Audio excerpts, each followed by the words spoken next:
Irish Autism Action is an umbrella organisation put together basically originally by parents of children with autism, and it would support all the schools around the country that give the appropriate intervention and education to children with autism. There's 12 schools at the moment under the umbrella of Irish Autism Action, but it doesn't stop there. Irish Autism Action tries their best to put facilities in place for children and families that are affected by autism. Respite for adults, work placement for adults, obviously the education, then with support for the families. We do everything even down to comfort funds, where we might have children, maybe some families might have one, maybe two children with autism in the family, and in that situation a lot of the children, because of the ignorance surrounding autism, initially these kids can be expelled and taken away from activity because of inappropriate behaviour due to autism, but unfortunately that can be, misconstrued as to bad behaviour in general.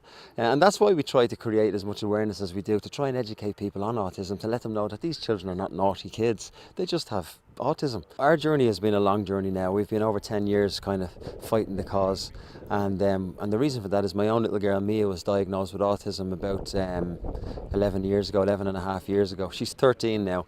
Back then it was a very dark place because there was not many services available to us, plus the fact the ignorance surrounding autism, including ourselves. We didn't really know what autism was. We had to go and educate ourselves on autism, find out where our daughter was on the spectrum, try and figure out how we could help her, what we needed to do to try and help her to improve her future.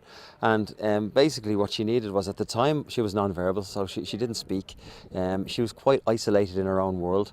It was very, very, very upsetting because, when when the mammy and baby are sent home from hospital and the doctor says mammy and baby doing well, and then like 16 months, 17 months later you realise that your daughter might have some sort of a significant problem. Initially we thought she was deaf, which is common for children with autism to kind of come across like that. The parents kind of just think they're not responding because they're deaf. Having had the hearing test done and realising that her hearing was perfect, we knew there was a more significant problem.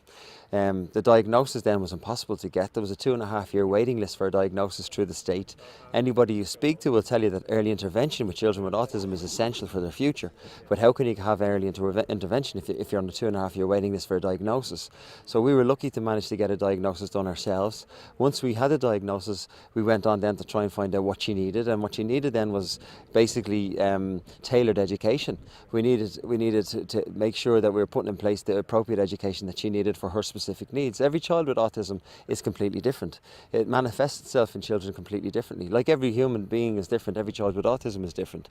So applied behaviour analysis, ABA, a form of education that was developed over in America in the New England Centre of Massachusetts. They've over 35-40 years of experience with behaviour analysis, and this form of education is really successful with children with autism.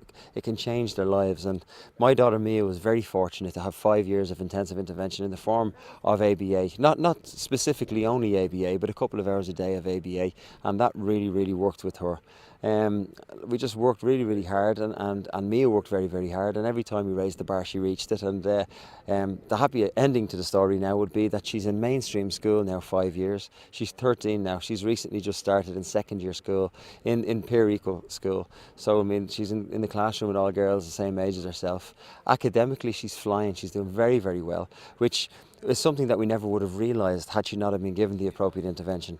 Because what the appropriate intervention does is it gives the child with autism the ability to be able to learn in an ordinary setting. The best advice as a parent I can give to another parent that maybe be worried about their child with autism is, like, you have to take one step at a time, every day at a time. The most important lesson really, or the most important bit of advice I could give is whatever keeps the child happy is to keep that in place. Make sure the child is always happy within themselves. Whatever the problems are surrounding that, we can deal with that one at a time. There are ways and means of treating every disability that the child might possess, and there's a lot of light at the end of the tunnel. The education that's gone into the country now about autism is huge. There's people out there, psychologists, speech and language therapists, that have dealt with people before you've come along, and they're quite ready and waiting for your child. And there are tough times, there are dark days, but there's a very bright future for all of them.